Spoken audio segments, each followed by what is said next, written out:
오늘 우리는 주현절 후 첫 번째 주일을 맞이하게 되었습니다. 대림의 빛은 성탄의 영광을 통하여 온 세상을 밝게 비추고 있으며 그 빛은 우리를 위해 육신을 입으신 하나님 곧 예수 그리스도가 함께 하심의 능력인 임마누엘 신앙을 향하여 따뜻한 빛이 되어 내리고 있습니다.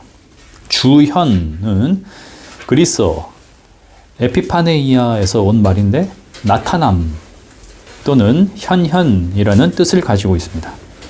신이 인간에게 자신을 드러내는 가시적인 모습으로서의 현현을 의미하거나 신처럼 존경받는 통치자가 자신의 왕국 안에 있는 도시를 격식을 차려서 방문한다라는 의미를 포함하죠. 초기 기독교는 하나님이 육신을 입고 이 땅에 임하신 성탄과 예수님이 세례를 받으실 때에 하나님의 아들로서 세상에 드러나신 사건과 주님이 가나에서 물을 포도주로 변화시키신 첫 이적을 주현의 메시지로 간직하면서 그 놀라우신 신비, 우리를 위하시는 하나님의 낮아지신 신적인 권위를 찬양하였고 신앙 고백하였습니다. 설교의 본문 누가복음 3장 15절에서부터 22절 요한의 세례와 주님의 세례 받으심 단락을 통해 요한이 베푼 세례가 가지는 의미는 무엇인가 물을 수 있고 주님이 받으신 세례가 어떠한 의미를 주는지 숙고할 수 있습니다. 세례 요한은 초기 기독교 역사에서 큰 비중을 차지하는 인물이죠. 주님은 여자가 낳은 이 중에 요한보다 큰 자가 없다라고 말씀하실 정도였습니다. 복음서는 초반에 그의 활동을 길게 언급하고 있으며 예수님의 제자 중 일부가 먼저 그의 제자였음을 알려주고 있습니다. 무엇보다 그는 광야에서 요단강에 온 몸을 담그는 침례, 즉 세례라고 하는 특별한 방식을 통하여 하나님으로부터 받은 소명을 실현한 사람, 예언자였습니다. 그가 가지는 무게감, 그 중심에는 예수님이 그에게 나아가서 세례를 받으셨다는 사실이 자리합니다. 신약학 분야에서 예수님의 사역을 요한의 사역과 연관해서 많은 연구가 이루어졌는데요. 주로 요한의 영향권에서부터 시작되는 주님의 공생의 사역이라는 부분에 많은 초점이 맞춰져 있습니다. 자칫 요한의 선포와 세례 행위가 가지는 의미가 지나치게 확대 해석될 여지가 있는 것이죠. 철저히 요한은 예수 그리스도를 가리키는 손가락, 즉 이분이야말로 그리스도이시며 하나님의 아들이시오. 우리의 모든 죄짐을 지고 묵묵히 십자가로 나아가시는 하나님의 어린 양이시란 말이요. 이러한 신앙 고백을 자신의 삶에서의 모든 의미로 선언하고 있다는 점을 우리가 놓쳐서는 안 됩니다. 요한은 예수님이 그에게 세례를 받기 위해 나오셨을 때에 자신이 세례를 받아야 할 터 있는데 어찌 저에게 나오십니까? 라고 하셨습니다. 그는 자신이 광야에 나아간 것과 죄의 고백을 통해 죄 사함에 이르게 하는 회개의 세례 사역을 하는 것이 이사야의 예언에서 밝힌 바와 같이 주님의 길을 예비하기 위함이고 그분이 오실 길을 곧게 하기 위함이라는 것을 그리함으로써 모든 사람이 하나님의 구원을 보게 하기 위함이다. 이렇게 미리 밝혀두었습니다. 여기서 그가 말하는 죄를 용서받게 하는 회개의 세례가 의미하는 바가 무엇인지 생각해 봅시다. 요한 앞에 나온 수많은 백성들은 자신들의 죄를 고백하면서 요단강으로 들어갔습니다. 그들은 무엇을 기대했던 걸까요? 요한을 통해 하나님이 자신들의 죄를 깨끗하게 하신다는 사실을 믿었던 걸까요? 요한의 세례가 죄를 도말시키는, 즉 사죄의 능력을 가지지 않았다는 것은 분명합니다. 그것은 오직 예수 그리스도를 통해서만 가능한 일이니까요. 그가 베푼 세례는 곧 하나님이 이스라엘에게 임하신다는 사실 앞에서 여전히 죄 가운데 있을 것이 아니라 준비된 상태로 서야 한다는 것이었죠. 사죄의 은혜를 베푸시고 하나님의 나라로 부르실 위대한 순간인 그 은혜의 날 앞에 백성들이 깨어 있어야 한다고 외치는 소리, 경계의 나팔 같은 것이었습니다. 다시 말해 사죄를 선포하실 예수 그리스도 앞으로 나아갈 수 있도록 스스로를 겸비한 상태가 되게 하는 것. 구약의 예언자들이 늘 지적했던 바와 같이 목이 곧고 뻣뻣한 백성에서 돌이켜 부드러운 마음으로 새 영을 받을 준비를 할 수 있도록 그 길을 여는 것이었습니다. 그의 회심, 요구의 출발은 어떤 비인격적인 행동과 삐뚤어진 도덕심 등에 있는 것이 아니라 단순히 예수 그리스도에게로의 회심이었죠. 이러한 그의 사역은 예수님이 요단강으로 나아가 세례를 받으심으로써 완성되었습니다. 주님은 그에게 지금 세례를 베푸는 것이 우리가 모든 의를 이루는 것이니 옳습니다 라는 뜻을 전하셨고, 요한은 세례를 베푸게 되죠.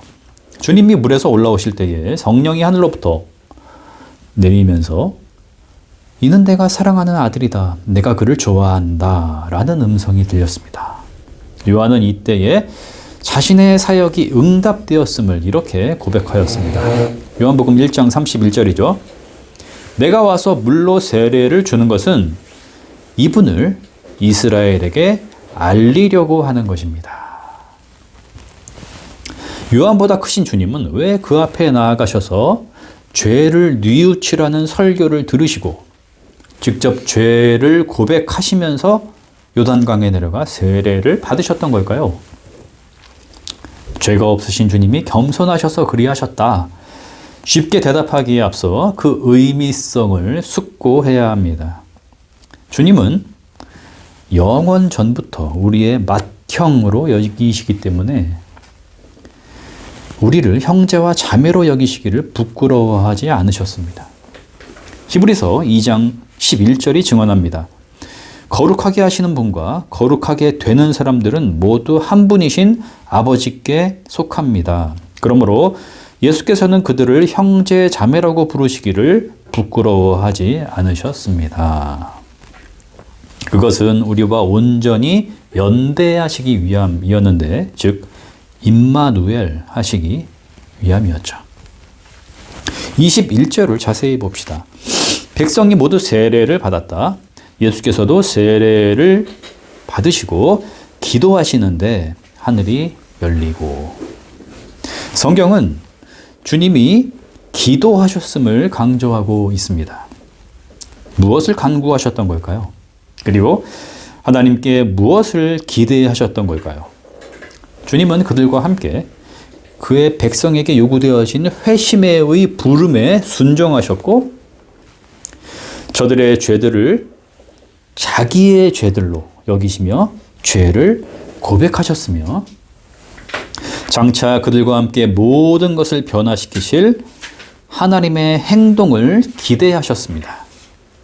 또한 죄의 말소를 통해 새롭게 시작할 수 있는 오늘을 백성들과 함께 소망하셨습니다. 이러한 아버지의 뜻과 계획을 위해 심판과 처형의 필연성 또한 받아들이셨고, 자신에게 맡겨진 운명을 향해 나아가리라는 결단과 동시에 하나님의 사랑을 철저히 신뢰하셨던 것이죠. 신학자 칼 바르트는 예수님이 죄를 고백하는 자리에 서 있던 상황에 대하여 이렇게 설명하였습니다.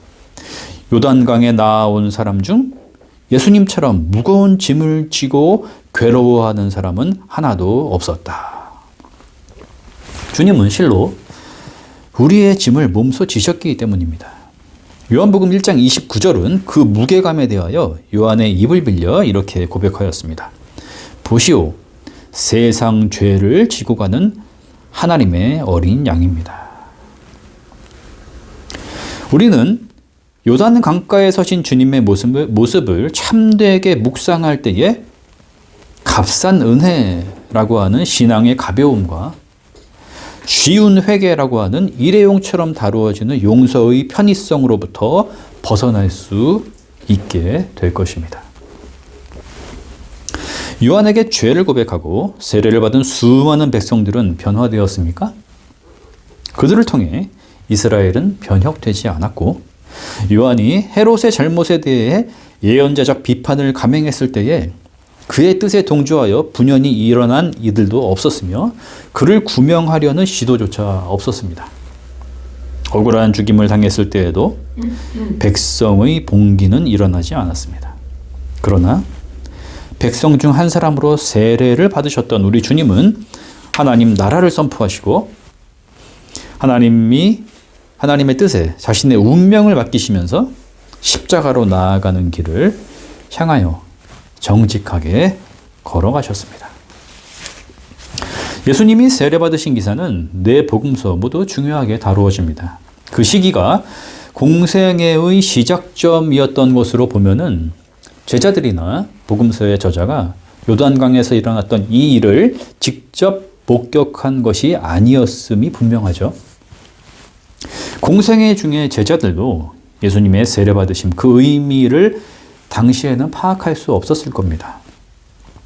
부활의 주님을 만난 이후 부활의 빛을 통해 조명되신 주님, 다시 말해 성령의 깨닫게 하심을 통해 요한이 생전 증언했던 바를 회상하며 비로소 참되게 이해할 수 있게 된 것이었죠.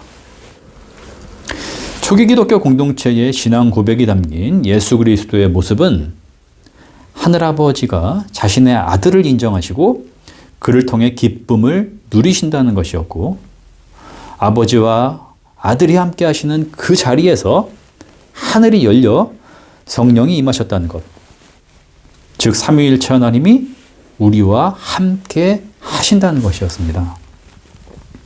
우리가 믿는 신앙의 대상이신 예수 그리스도가 곧 하나님이시며 하늘의 비밀을 품고 계신 분으로서의 생명의 근원이 되신다는 진리를 선언한 것이었습니다. 부활하셔서 새 몸을 입으신 예수 그리스도에 대한 증언, 변화산에서 해와 같이 밝은 빛으로 변모되신 주님의 모습에 대한 증언, 세례받으심에서 삼위일체 하나님이 우리의 세상에 함께 하심을 강조하고 있는 그들의 증언, 이 모두가 부활의 주님을 만난 믿음의 공동체가 예수 그리스도를 주님이라고 고백하는 신앙의 내용이며, 하나님의 새로운 통치 안에서 사랑과 그 능력 안에 붙들린 새로운 피조물이 된 자기 정체성에 대한 고백이라 하겠습니다.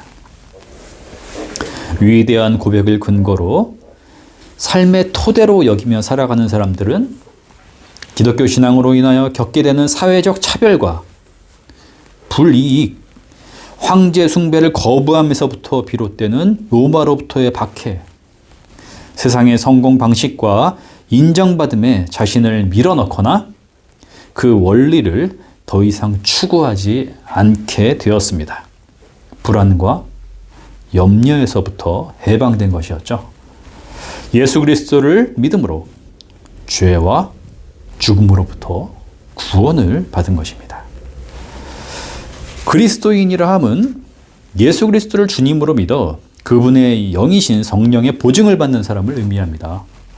나의 신념, 내 확신의 정도가 중요한 것이 아니라 구원을 주시는 분이시며 우리를 형제와 자매로 여기시는 분을 통해 현재 하나님의 영원하신 생명 안에 있음을, 부활의 빛으로 보호되고 있음을 신뢰하고 그 기반 위에 삶을 올리는 사람이죠. 이것을 확실히 붙드는 그리스도인은 복음서의 초기 기독교인들이 그러했던 것처럼 현대사회를 움켜쥔 세상의 성공 원리, 인정받음과 소유의 욕망에 삶과 운명을 걸거나 거기에 소진되지 않을 것입니다. 예수 그리스도, 우리의 주님을 통해 가장 값진 보물을 이미 발견한 사람이기 때문입니다. 인간의 모든 헤아림을 뛰어넘으시는 하나님의 평화가 그리스도 예수 안에서 우리의 마음과 생각을 지키고 계십니다. 아멘.